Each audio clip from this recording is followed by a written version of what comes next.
नमो भगवते तस्मै कृष्णायाद्भुतकर्मणे रूपनाम विभेदेन जगत्कीर्ति यो यतः सच्चिदानन्दरूपाय विश्वोत्पत्त्यादिहेतवे तापत्रय विनाशाय श्रीकृष्णाय वयं नुमः।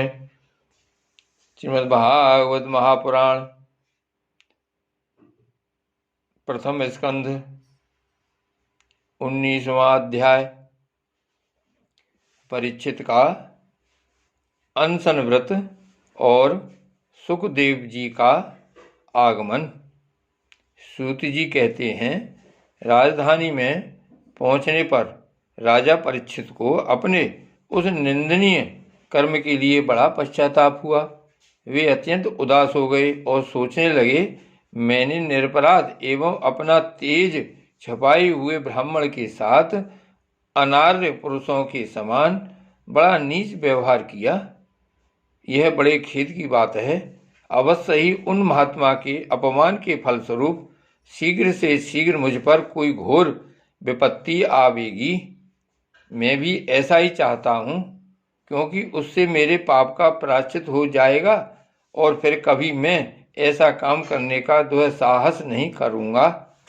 ब्राह्मणों की क्रोधाग्नि आज ही मेरे राज्य, सेना और भरे पूरे खजाने को जलाकर खाक कर दे, जिससे फिर कभी मुझ दुष्ट की ब्राह्मण, देवता और गौओं के प्रति ऐसी पाप बुद्धि न हो।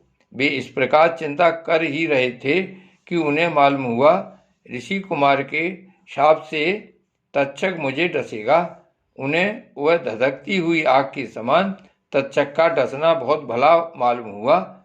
उन्होंने सोचा कि बहुत दिनों से मैं संसार में आसक्त हो रहा था, अब मुझे शीघ्र वैराग्य होने का कारण प्राप्त हो गया।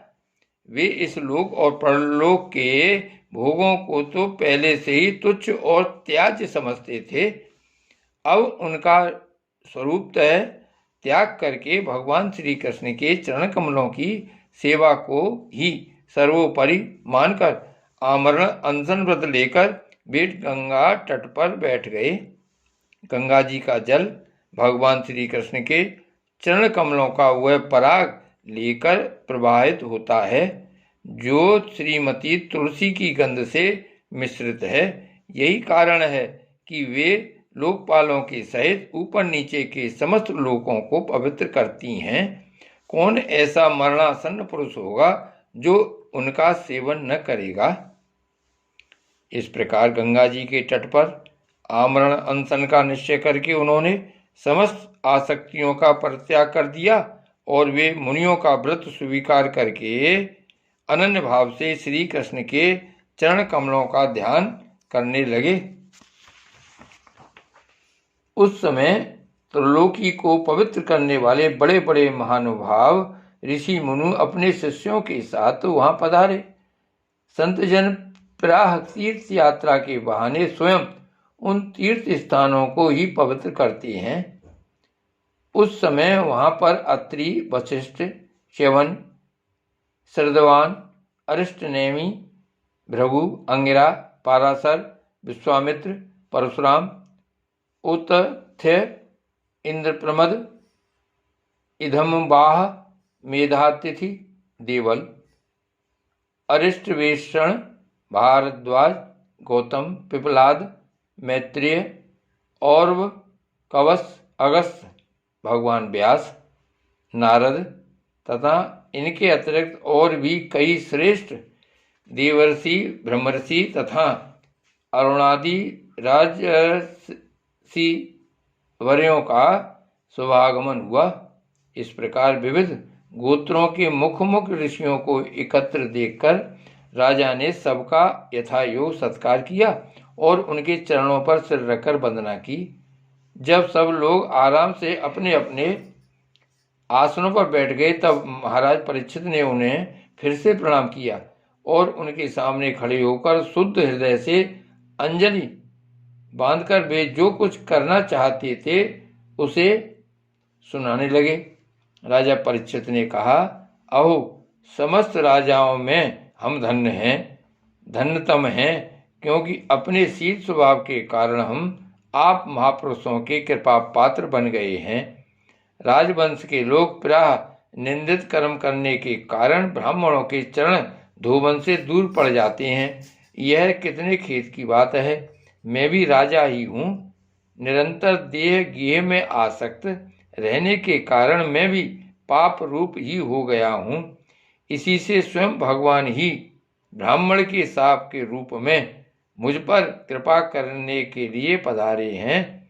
यह शाप वैराग्य उत्पन्न करने वाला है, क्योंकि इस प्रकार के शाप से संसारासक्त पुरुष भयभीत होकर विरक्त हो जाया करते हैं। ब्राह्मणों, अब मैंने अपने चित्त को भगवान के चरणों में समर्पित कर दिया है। आप लोग और माँ गंगा जी शरणागत जानकर मुझ पर अनुग्रह करें। ब्राह्मण कुमार के शाप से प्रेरित हो कोई दूसरा कपट से तक्षक का रूप धरकर मुझे डस ले अथवा स्वयं तक्षक आकर डस ले, इसकी मुझे तनिक भी परवाह नहीं है। आप लोग कृपा करके भगवान की रसमयी लीलाओं का गायन करें। मैं आप ब्राह्मणों के चरणों में प्रणाम करके पुनः यही प्रार्थना करता हूँ कि मुझे कर्मवश चाहे जिस योनि में जन्म लेना पड़े, भगवान श्री कृष्ण के चरणों में मेरा अनुराग हो, उनके चरणाश्रित महात्माओं से विशेष प्रीति हो और जगत के समस्त प्राणियों के प्रति मेरी एक सी मैत्री रहे, ऐसा आप आशीर्वाद दीजिए। महाराज परीक्षित परम धीर थे। वे ऐसा दृढ़ निश्चय करके गंगा जी के दक्षिण तट पर पूर्वाग्र कुशों के आसन पर उत्तरमुख होकर बैठ गए। राजकाज का भार तो उन्होंने पहले ही अपने पुत्र जनमेजय को सौंप दिया था। पृथ्वी के एक छत्र सम्राट परीक्षित जब इस प्रकार आमरण अनशन का निश्चय करके बैठ गए, तब आकाश में स्थित देवता लोग बड़े आनंद से उनकी प्रशंसा करते हुए वहां पृथ्वी पर पुष्पों की वर्षा करने लगे तथा उनके नगारे बार बार बजने लगे। सभी उपस्थित महर्षियों ने परीक्षित के निश्चय की प्रशंसा की और साधु साधु कहकर उनका अनुमोदन किया। ऋषि लोग तो स्वभाव से ही लोगों पर अनुग्रह की वर्षा करते रहते हैं। यही नहीं, उनकी सारी शक्ति लोक पर कृपा करने के लिए ही होती है।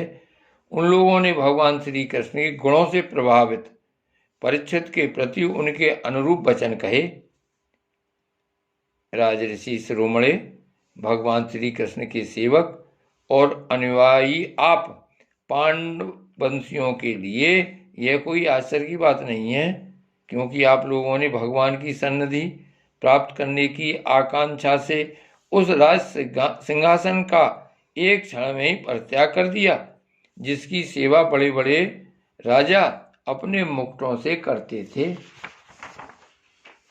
हम सब तब तक यहीं रहेंगे जब तक ये भगवान के परम भक्त परीक्षित अपने नश्वर शरीर को छोड़कर माया दोष एवं शोक से रहित भगवत धाम में नहीं चले जाते।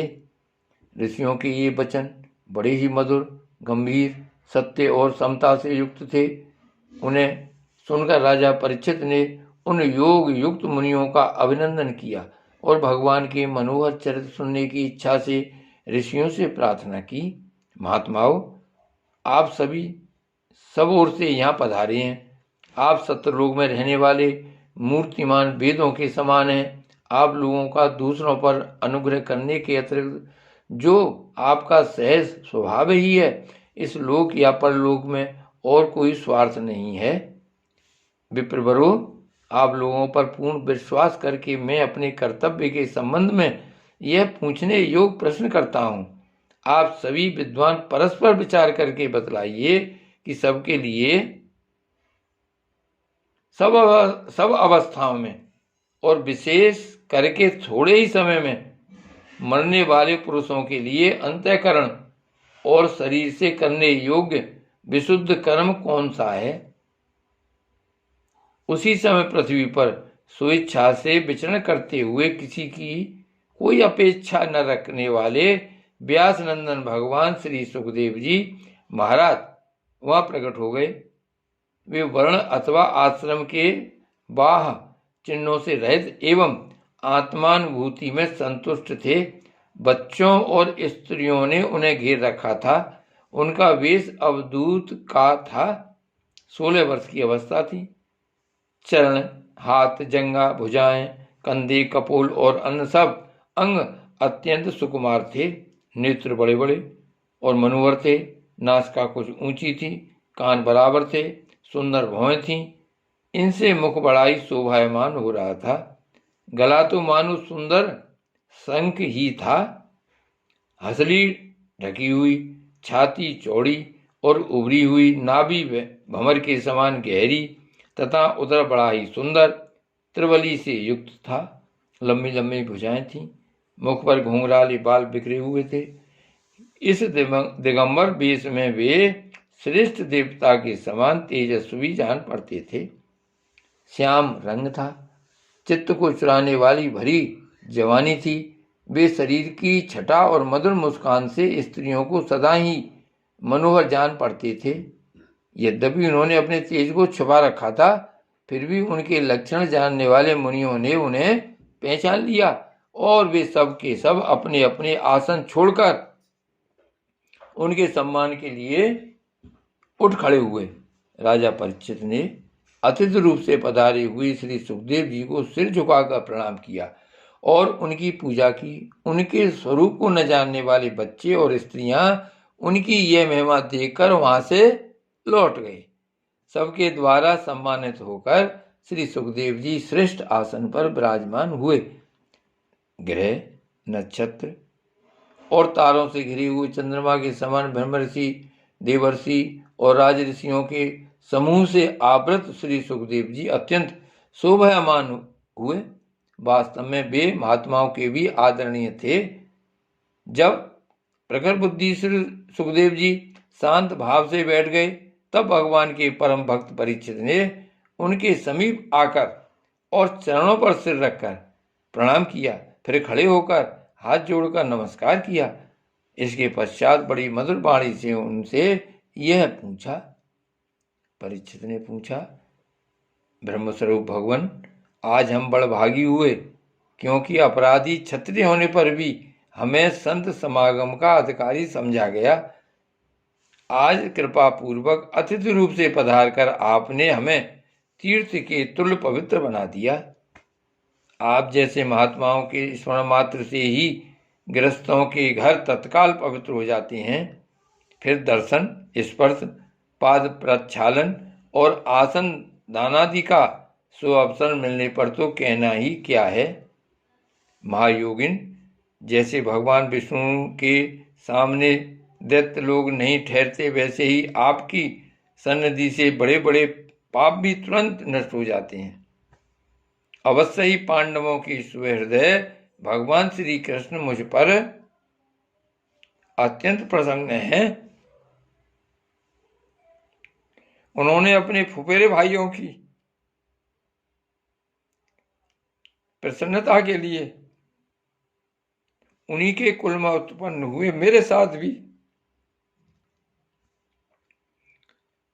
अपनेपन का व्यवहार किया है। भगवान श्री कृष्ण की कृपा न होती तो आप सरीखे एकांत वनवासी अव्यक्त गति परम सिद्ध पुरुष स्वयं पधार कर इस मृत्यु के समय हम जैसे प्राकृत मनुष्यों को क्यों दर्शन देते। आप योगियों के परम गुरु हैं, इसलिए मैं आपसे परम सिद्धि के स्वरूप और साधन के संबंध में प्रश्न कर रहा हूं। जो पुरुष सर्वथा मरणासन्न है, उसको क्या करना चाहिए। भगवान, साथ ही यह भी बतलाइए कि मनुष्य मात्र को क्या करना चाहिए। वे किसका श्रवण, किसका जप, किसका स्मरण और किसका भजन करें तथा किसका त्याग करें। भगवत स्वरूप मुनिवर, आपका दर्शन अत्यंत दुर्लभ है, क्योंकि जितनी देर एक गाय दूही जाती है, गृहस्थों के घर पर उतनी देर भी तो आप नहीं ठहरते। सूत जी कहते हैं, जब राजा ने बड़ी ही मधुर वाणी में इस प्रकार संभाषण एवं प्रश्न किए, तब समस्त धर्मों के मर्मज्ञ व्यास नंदन भगवान श्री सुखदेव जी उनका उत्तर देने लगे। श्री भागवत भगवान की जय। श्री वल्लभाधीश की जय। श्री गोवर्धननाथ की जय। श्याम स्वरूप श्री यमुने महारानी की जय। श्री सुखदेव भगवान की जय। श्री गोकुलनाथ की जय। जय जय श्री गोकुलेश, जय जय श्री गोकुलेश।